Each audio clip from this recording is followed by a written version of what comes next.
Hello, আসসালামু আলাইকুম। আমি মোহাম্মদ জোয়ার হোসেন ফ্রম ইউএস এক্সপ্লোর।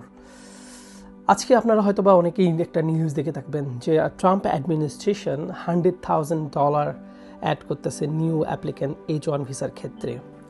তাহলে কি আমেরিকার স্বপ্ন ডেড? যারা আমেরিকাতে আসতে চাচ্ছেন তাদের কি স্বপ্ন একদম শেষ? H1 ভিসা যেহেতু নাই, আজকে সেটা নিয়ে আমরা কথা বলবো। আপনাকে প্রথমে বুঝতে হবে যে ট্রাম্প অ্যাডমিনিস্ট্রেশন এটা কেন করলো, এটার সুবিধা কী এবং এটার অসুবিধা কী। সো কেন করলো, আগে সেটা নিয়ে কথা বলি।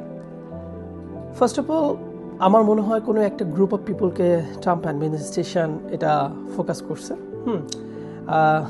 যেমন এক্সাম্পল দেখা যায় ইন্ডিয়া, চায়না, কারণ তারা H1 ভিসা 70% হোল্ড করে আমেরিকাতে।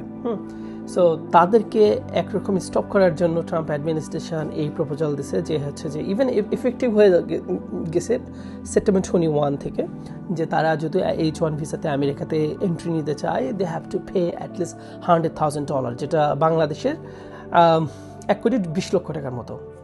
এটা এমপ্লয়িকে দিতে হবে, মানে এমপ্লয়িকে দিতে হবে, এমপ্লয়ারকে মানে এমপ্লয়িকে দিতে হবে না, এমপ্লয়িকে দিতে হবে না, এমপ্লয়ারকে দিতে হবে আর কি। I am sorry. আচ্ছা, এই রুলসটা কার কার উপরে প্রযোজ্য? এই রুলস কি এখন যারা স্টুডেন্ট আছে তাদের উপর প্রযোজ্য? এখন যারা H1 ভিসা এখানে আছে তাদের উপর প্রযোজ্য না।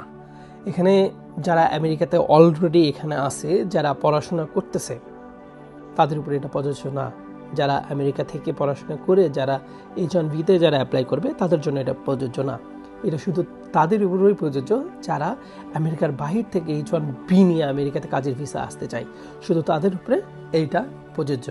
সো স্টুডেন্ট ভিসা যারা আসে বা সামনে যারা স্টুডেন্ট ভিসায় আসতেছে তাদের কোনো ভয়ের কোনো কারণ নাই, কারণ এইটা শুধু এন্ট্রি লেভেলের জন্য, যারা এন্ট্রি করবে H1 ভিসা নিয়ে। এখন আমরা এর মানেটা কি বুঝলাম? এর মানে হচ্ছে যারা দেশের বাইরে থেকে এখন H1 বি যারা অ্যাপ্লাই করার কথা ভাবছেন, they will drop the plan.